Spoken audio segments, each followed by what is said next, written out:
1 Pedro capítulo 2, verso 1 ao 3. Despojando-vos, portanto, de toda maldade e dolo, de hipocrisias e invejas e de toda sorte de maledicências. Verso 2. Desejai ardentemente como crianças recém-nascidas. Olha, já tiveram com uma criança recém-nascida quando está com fome?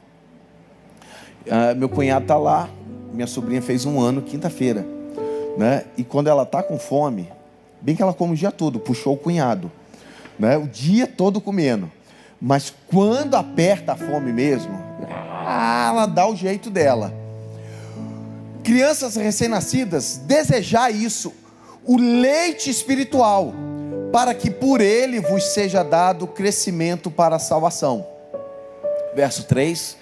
Se é que já tendes a experiência de que o Senhor é bondoso. Pode deixar o texto aqui. Pai, em nome de Jesus, libera a tua palavra sobre nossa mente e nosso coração. Precisamos ser ministrados, não por homens, ainda que homens estão debaixo de uma autoridade, mas é tão peculiar.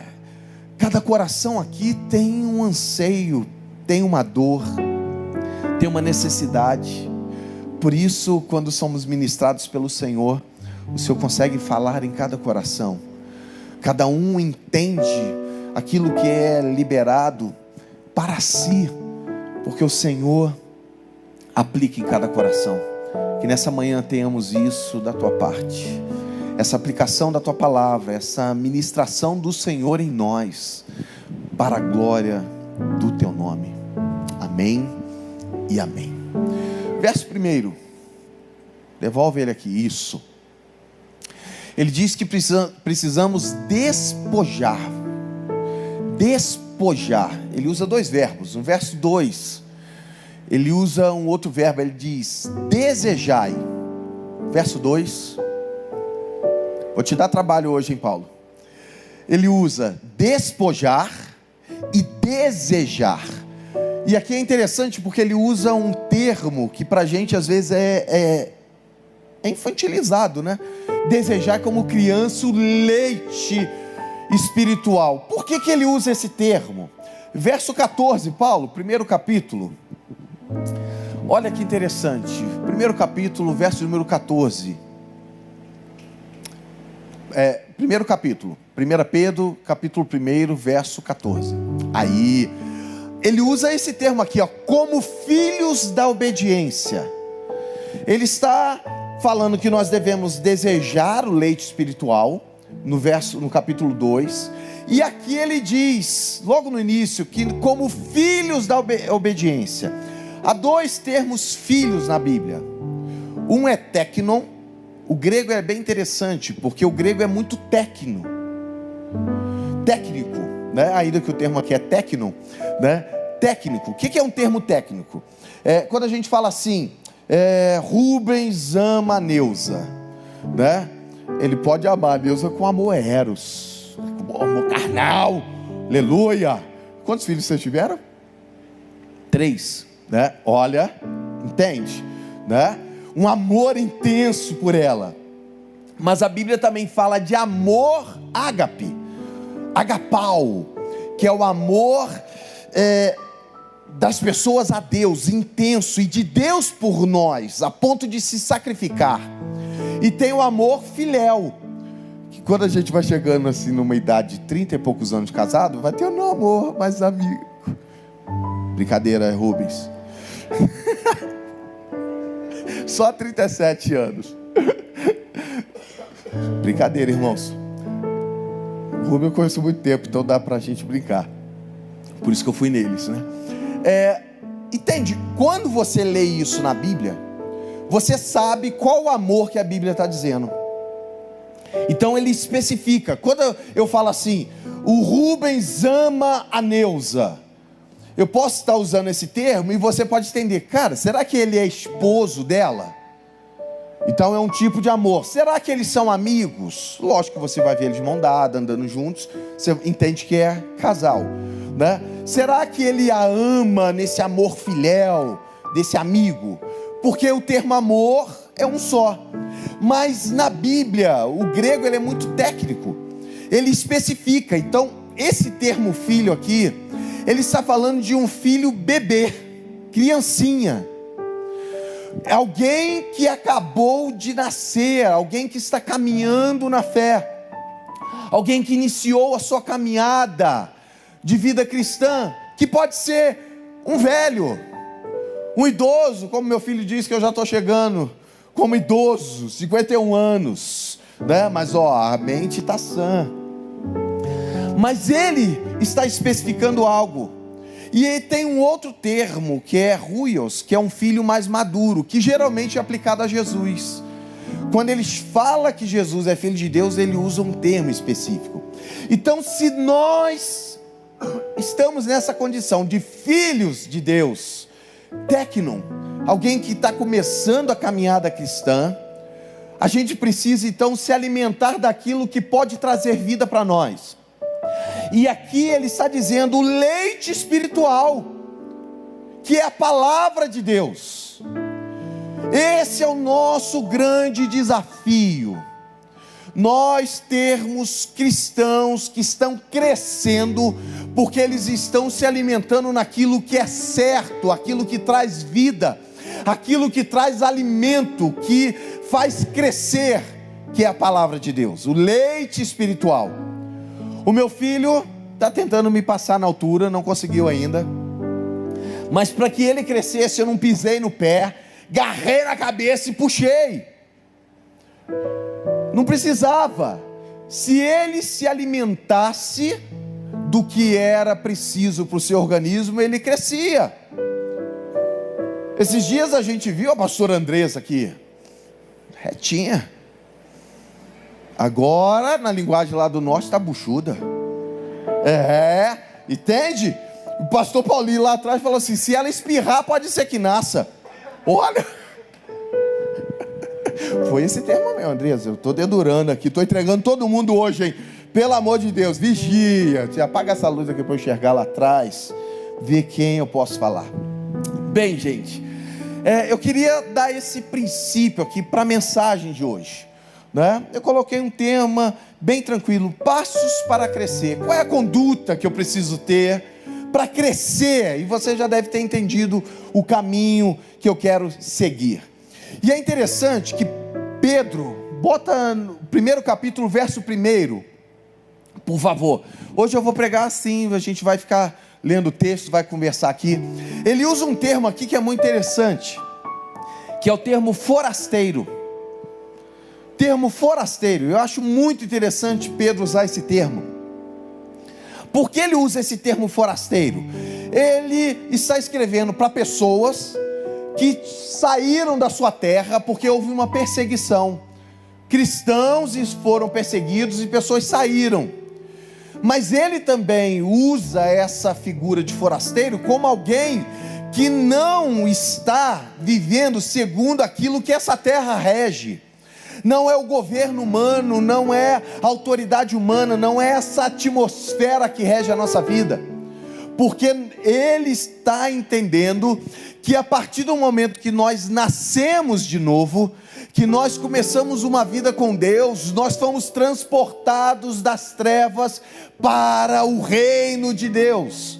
Então nós estamos aqui, mas esse reino, esse governo não domina a nossa vida, não estabelece o que Deus tem para nós, e a gente não precisa seguir de forma diferente. Capítulo 2, verso 1, vamos para lá de novo. Capítulo 2, verso 1, né? Vamos fazer assim como se fosse um discipulado, para a gente ir conversando. Como então eu posso crescer? Como eu posso viver diferente desse mundo? Como eu posso deixar essas coisas de governar a minha vida? Como eu posso andar de forma diferente? Aí é o primeiro ponto que eu quero falar com você, que está aqui nesse texto. Haja na direção daquilo que você deseja. Porque o texto aqui nos apresenta duas coisas. A primeira, que nós precisamos deixar coisas.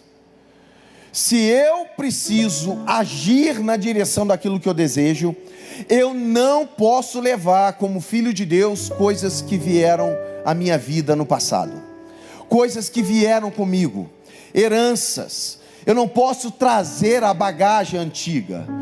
Eu não posso ser como uma mulher em viagem que precisa, para passar 2 dias em um lugar, levar 3 malas.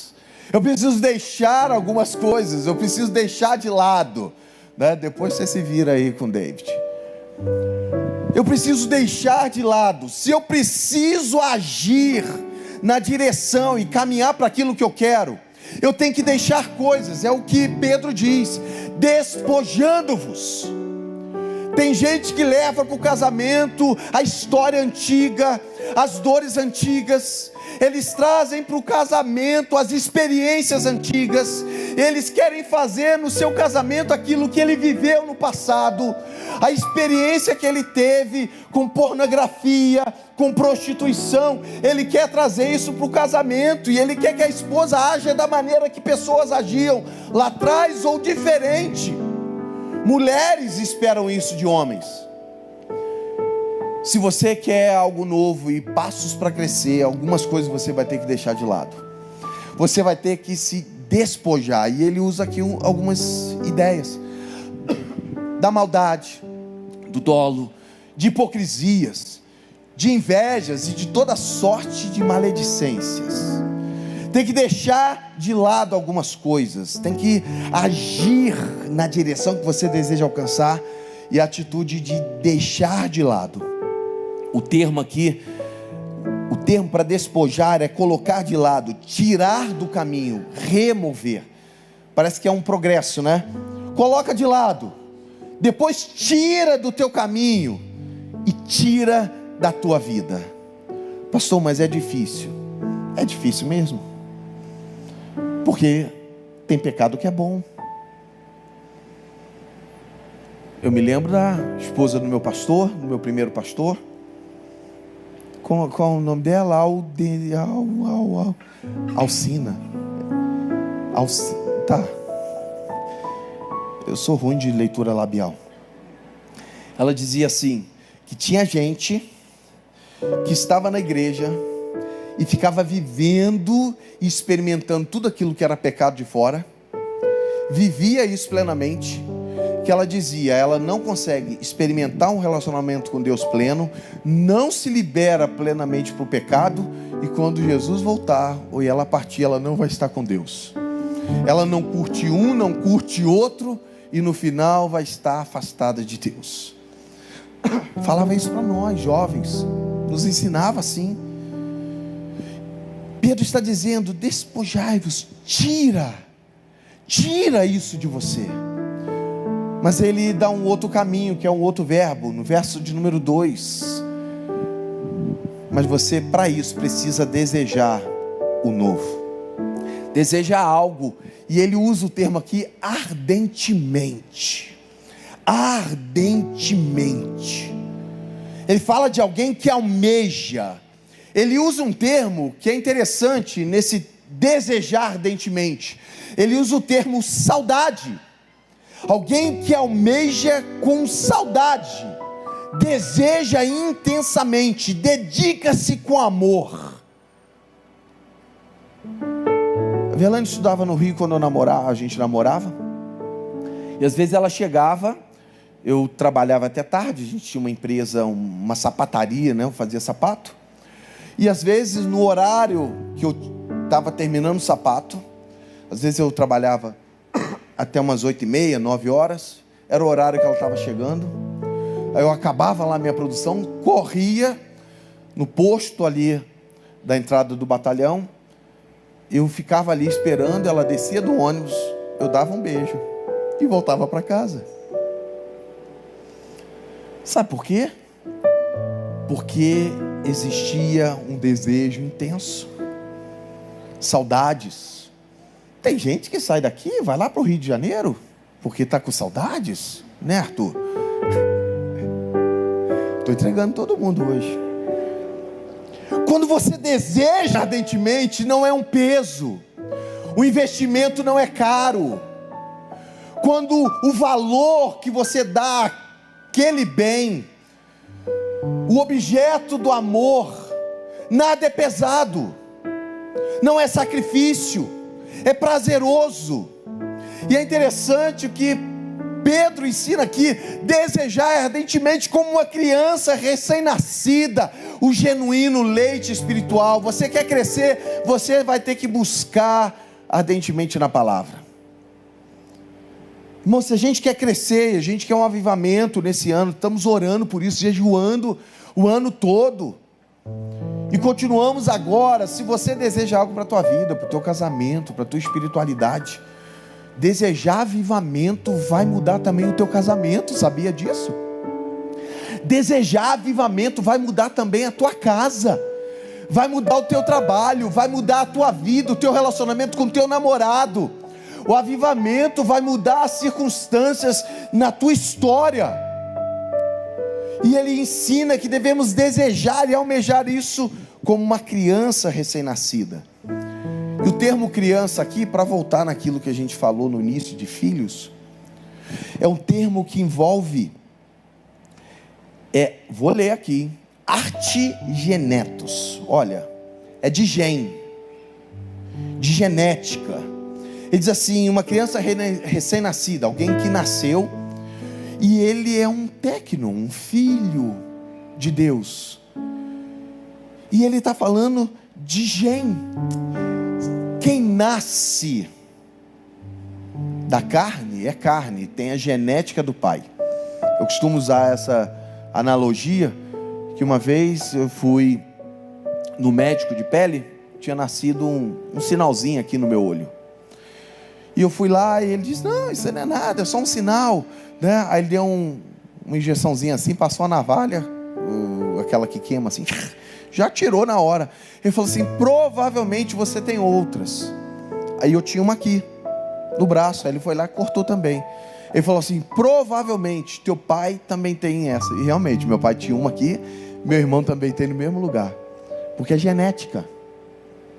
Aí ele está dizendo aqui dessa criança que deseja a palavra, porque ela é uma criança que tem uma genética de onde ele nasceu agora. De onde ele nasceu? O texto diz: nós nascemos agora de Deus, nós somos filhos, e o filho vive às vezes em crise. Olha aí, hein, Aleph? O filho em crise. Por que em crise? Porque eu nasci e algo dentro de mim mudou e me conduzia para Deus. Só que a minha carne ainda se apegava às coisas do mundo. A minha carne lembrava, e quando lembrava, gemia, porque ela queria.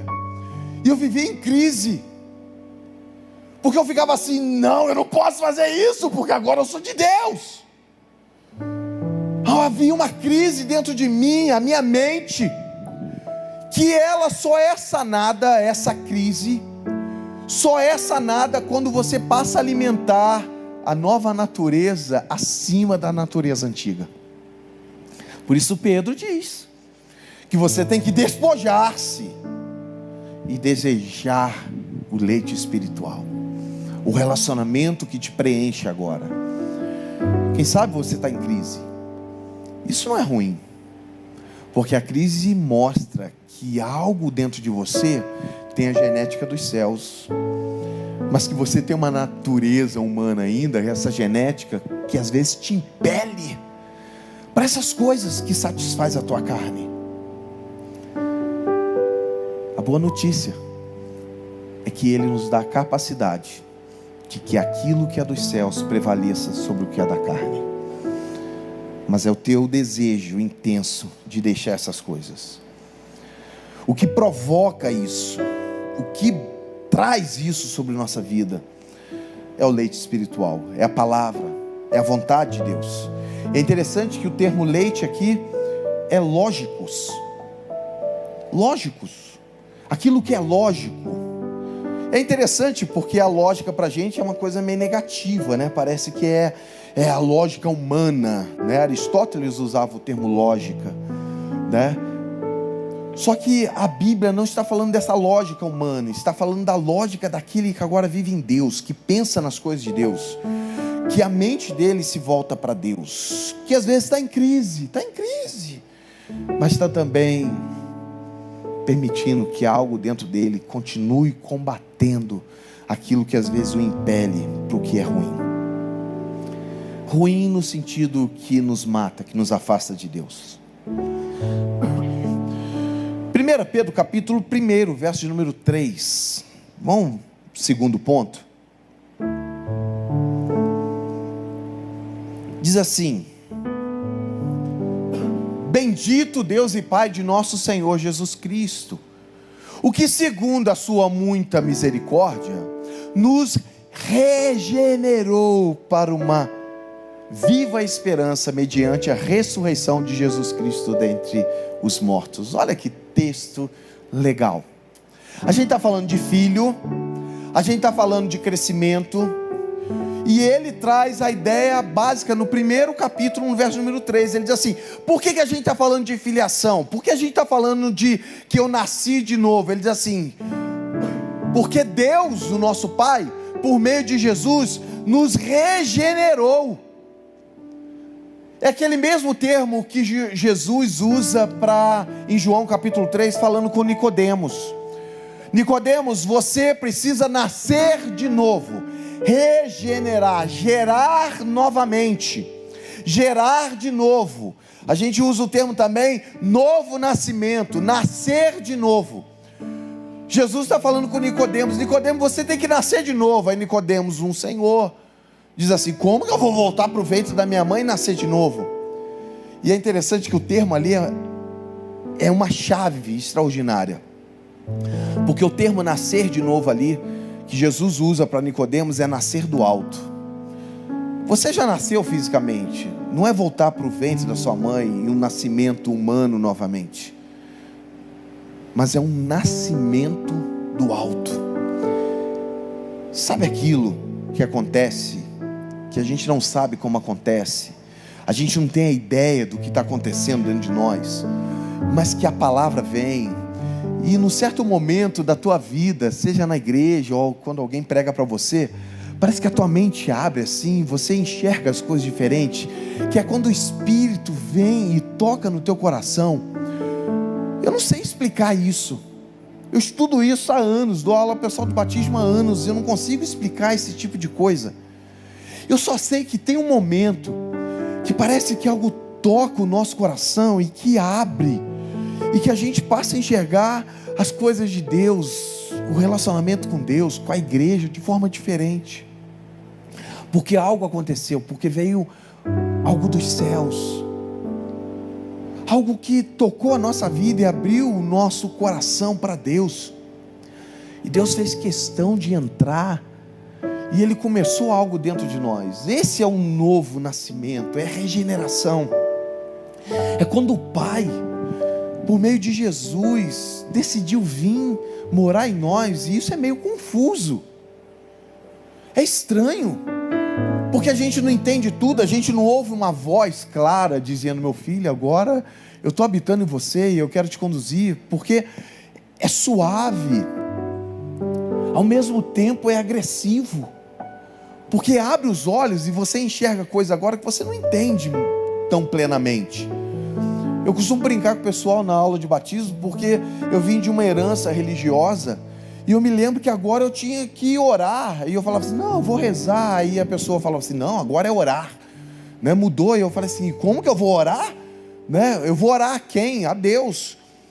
E eu não tinha mais uma imagem a qual eu me referia na minha oração, e você agora tem que passar a abstrair, orar uma pessoa que não tem uma face, mas que está presente, e que às vezes está te ensinando e falando coisas dentro de você, e você não entende se aquilo é legal, se não é, porque manda você fazer coisa, e fala assim: nossa, mas quem está falando comigo para eu fazer esse tipo de coisa? E às vezes é uma voz tão doida, que você acha que você vai pagar mico, porque é meio doido. Esse dia eu fui comprar uma pizza, aí eu estou lá passando, veio uma senhora com um saquinho, um refrigerante, um suquinho desse tamanho, um negocinho dentro de um saquinho. Ela chegou assim, botou no caixa, e eu passando, e uma voz falou assim: paga para ela. Eu falei assim: mas Senhor, é tão pouco. É tão pouco, eu podia pedir para ela pegar mais coisas. Deu R$4 alguma coisa, era um suquinho e um bolinho. Eu fiquei constrangido, irmãos, de falar para ela que eu ia pagar para ela aquilo. Ela olhou para mim e falou assim: não precisa. Eu falei assim: mas algo está falando para eu pagar. Porque às vezes, numa coisa simples, Deus pode estar simplesmente lembrando para ela que ela é filha. E sabe aquela coisa que te confunde? Entende? Porque, entre aspas, não trouxe um dolo, um peso para mim, não era um sacrifício. Mas não é o que eu ou o que Deus queria me ensinar. Às vezes é um tratamento com a pessoa e simplesmente mostrar, como já aconteceu comigo. Algumas respostas que vieram não era para mostrar o todo, era simplesmente para dizer: eu estou contigo. É simples, mas eu estou do lado. Aconteceu isso aqui ano passado. A gente num momento difícil, eu compartilhei com um casal, e eles foram embora. Passou 5 minutos, voltaram e falaram assim: Deus mandou a gente conversar com vocês para abençoar, para a gente conversar. E naquele momento eu falei assim: Deus está cuidando de nós, Deus está presente. Em momentos de apertos, Ele simplesmente mostra. Às vezes Ele não resolve o todo, mas Ele diz: eu estou aqui. E é igual a regeneração. Quando acontece, você não entende muito bem como funciona e como está mudando a tua vida em algumas coisas. O termo aqui é o mesmo lá de Nicodemos: nascer de novo, nascer do alto. Aí ele diz que isso que acontece, que faz a gente nascer do alto, vai lá para o verso 14.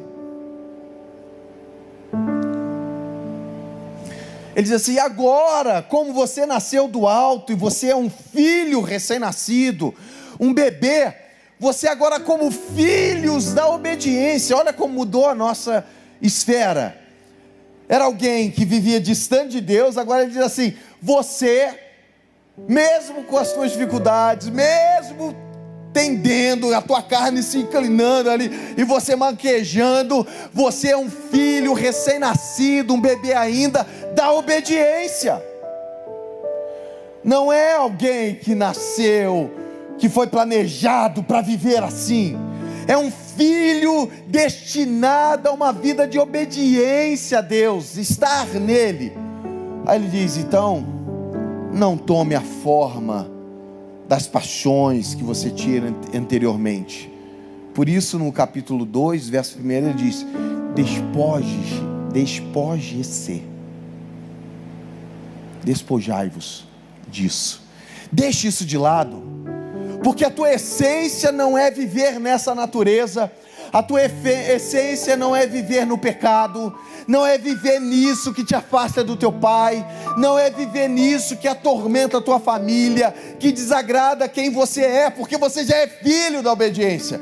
Mas você precisa deixar essas paixões de lado, porque essas paixões só aconteciam porque você vivia na ignorância, você não tinha conhecimento.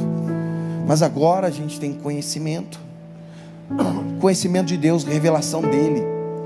Nós somos descendência de Deus, porque nós nascemos dele, e ele está num caminho conosco. Verso 16, por favor. Porque escrito está: sede santos, porque eu sou santo. O termo santo, ele é interessante. Se você for lá para o Instituto, você vai aprender mais sobre isso. O termo santo, ele é ligado à questão religiosa do Antigo Testamento. Do templo, tudo que era destinado ao templo era santo, separado para uso exclusivo. E ao ser separado, ele era purificado, limpo, purificado para Deus. Só que o termo santo é retirado de e dedicado a. Não é apenas retirar do uso comum, mas é retirar do uso comum, mas ser dedicado a Deus. Por isso, para mim, santidade envolve muito a ideia de você deixar de fazer coisas erradas, mas ser virtuoso no bom. Porque tem gente que diz assim: não, eu parei de adulterar. Legal. E ele é um cavalo com a esposa, com o filho, com a família. Entende? Ele diz assim: eu deixei de fazer o erro e agora eu sou santão. Nosso terno, nossa gravata, impecável. E em casa a gente não está desenvolvendo aquilo que é virtude. A gente foi retirado de, mas não está sendo dedicado a. E o que Deus nos ensina é: você é santo agora, olha, santificado, você é um filho que está crescendo em coisas boas. Eu não vou falar só de esposa, né? Às vezes o filho com os pais com os filhos, no teu trabalho e tantas outras coisas. Ele diz assim: por que você é santo? Você tem que ser santo porque o teu pai é santo.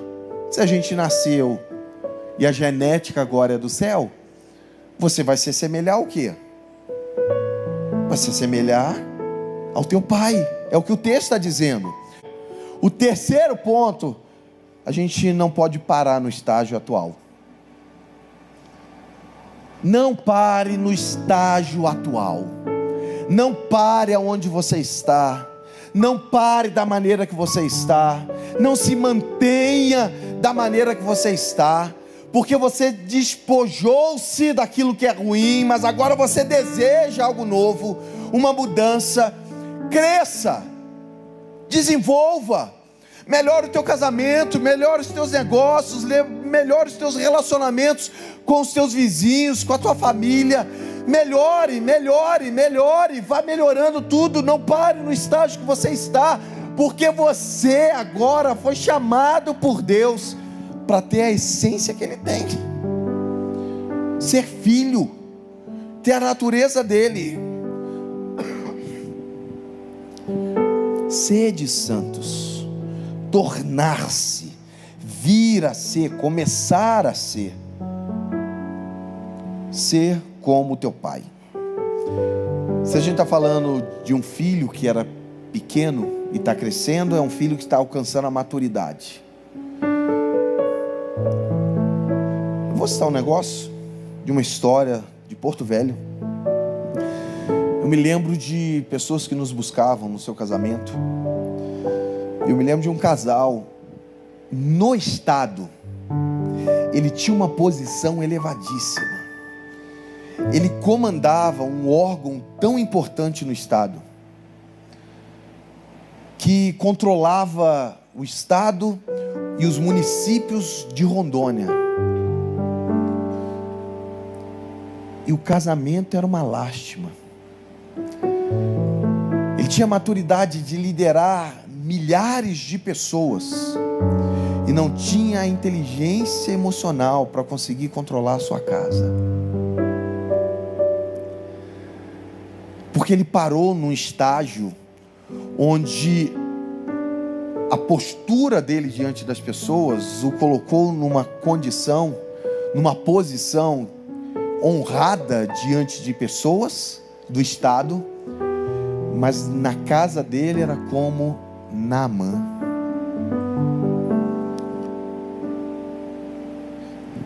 Esse ponto fala: a gente pode crescer. Você pode crescer também no teu casamento, no teu negócio. Você pode ser melhor no seu trabalho. Você pode ser honrado em todos os lugares. Por quê? Porque Deus colocou em nós a essência de filhos dele.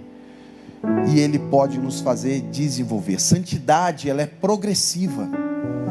Por isso o termo santo que eu estou usando. Santidade, você foi retirado de e dedicado a. Santidade não para o crescimento em santidade. Desenvolvimento na intimidade com Deus, naquilo que você pode ser melhor, não para. Você pode sair do estágio atual e crescer um pouco mais. Esse ano, esse mês, nesse dia. O Pai nos gerou, coloca em nós a essência de filhos.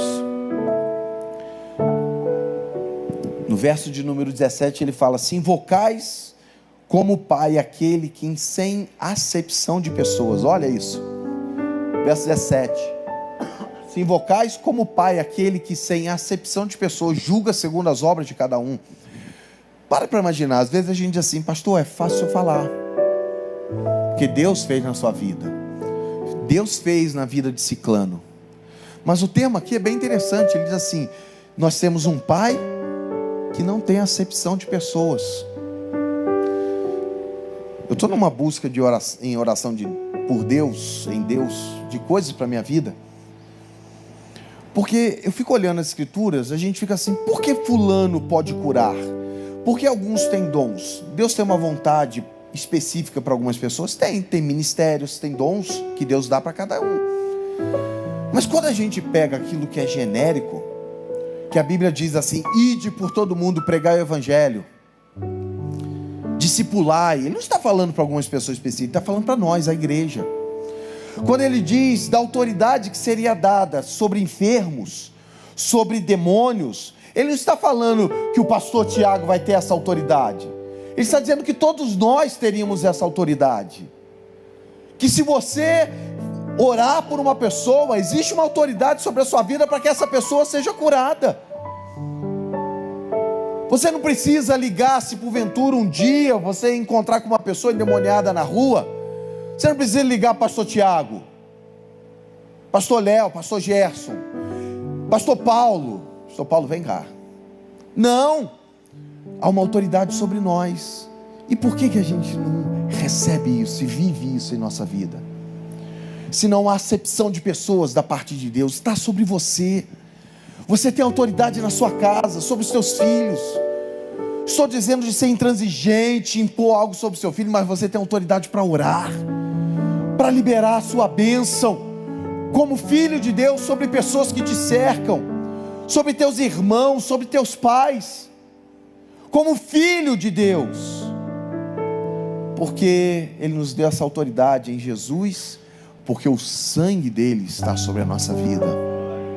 É o que diz aqui o verso 19, mas pelo sangue, pelo precioso sangue dele, está sobre você, meu amigo, está sobre você, sobre a tua casa, sobre a tua família, está sobre nós como filhos de Deus, está sobre você a realização de milagres, em nome de Jesus. Verso número 22, vamos encerrar nesse ponto. Diz assim: tendo purificado a vossa alma pela vossa obediência à verdade, tendo em vista o amor fraternal não fingido, amai-vos de coração uns aos outros, pois fostes regenerados. Ele volta aquilo que estava lá no verso 3, não de semente corruptível. Não foi uma produção humana, não foi algo que o homem fez na sua vida, não foi alguém que te tirou e falou assim: vamos ser crente agora, e você veio ser religioso. Não de semente corruptível, mas de incorruptível, mediante a palavra de Deus.